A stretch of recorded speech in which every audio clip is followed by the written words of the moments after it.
how much should we drop the rent this renewal because market has gone down? We are not afraid to have those difficult discussions with landlords. But just because a certain area has gone really high on rents, maybe you've got to move to a different area. I can't afford anything in this area. There's nothing within my budget. We want people to live in good houses. We want landlords to be fair and reasonable, and we want people to pay the reasonable market price for what it's worth. I've said to landlords, before I even approach a rent increase, you need to finally sign off on getting that done, because it's not right. It's not fair. Yeah. Yes, we've got a duty of care, but we're also just good humans as well. We want people to live in good houses. We want landlords to be fair and reasonable, and we want people to pay the reasonable market price for what it's worth. And too many people bash the landlords and bash the estate agents to be like, you drive rents up. Like, no, we don't. The market does. And if the market someday turns and rents are driven down, we'll be saying to landlords, you need to drop your rent down a bit because it's too high for today's market. The trouble is there's been more than 10 years of not enough building of property in general, let alone social housing. And here we are discussing amendments to the Renters' Rights Bill to give renters more rights in private housing. Just don't get it. Yeah. And I think especially the way that we work is that we are not afraid to have those difficult discussions with landlords to say, you know, you've got to do this, you've got to do that. We're not proposing a rent increase until those works are done. And it's building that rapport with those landlords and getting them to understand. We've had tenants come to us recently that have said, no rent increase for a couple of years, I want rent to go up. Yeah. Because I feel like it's going to go from 0 to 100 overnight. And I said to him, don't panic. We're not increasing rents on that block at the minute because there's a few things that need to get done. Yep. And when we do, it won't be astronomical. We will need to, but it'll be a staircase gradual increase. Yeah.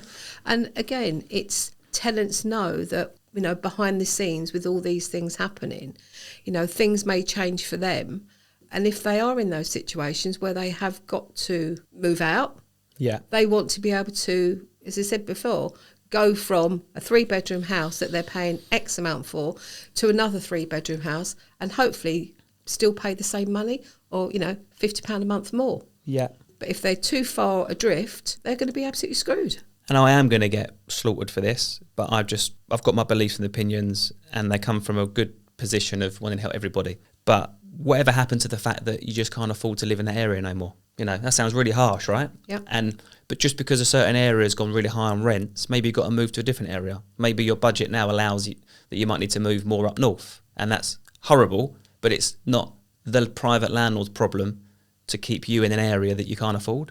Yeah. Do you know what I mean? Yeah, I mean, I had a situation a couple of weeks ago where a landlord had a knee-jerk reaction because she thought she was wanting to put her property on the market. So without her thinking it through, she asked us to serve the tenant a Section 21. So we served the Section 21, but the tenant had only recently renewed with the understanding from the landlord that she was going to be there long term. You know, she's got kids in school, one doing GCSEs, one doing this. It's that sort of situation. At that moment, the landlord situation was that. And fast forward 3 months, there's a life event and it changed her situation. Yeah, and that's what we have to say to tenants. You know, unfortunately, just because something is signed and they've agreed to something, again, circumstances change. Luckily for the tenant, the landlord's had another change of circumstances. Sorted it out, and it's reverted back. But her situation was exactly what you said. She's like, I can't afford anything in this area. There's nothing within my budget. But if you've been there a couple of years in a really nice area and markets have gone up, then unfortunately, if you've got kids in school there, I understand that, you know, mother of 2 grown-up kids myself. Yeah, I've got 4 of them. And you either have to then look at moving schools or stay in the kids where the kids are. And downsize a bit. How that kind of ended with the rent increase regulations and linked to inflation, yada, yada, yada. Understandably, I get it. Tenants' rights groups are pushing for stronger rent controls to prevent excessive increases.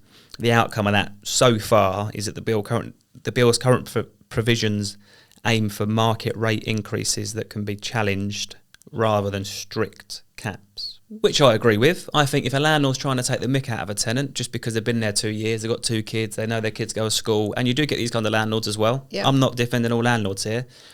The bill was pretty much set up because of 20% of the rogue landlords. 80% of landlords are amazing, lovely, nice people. 20% ruin it for the 80%, which is pretty much life, I think, in general. And I totally agree that rent should be able to fluctuate with market. It's a bad situation that the market right now is sending rents high.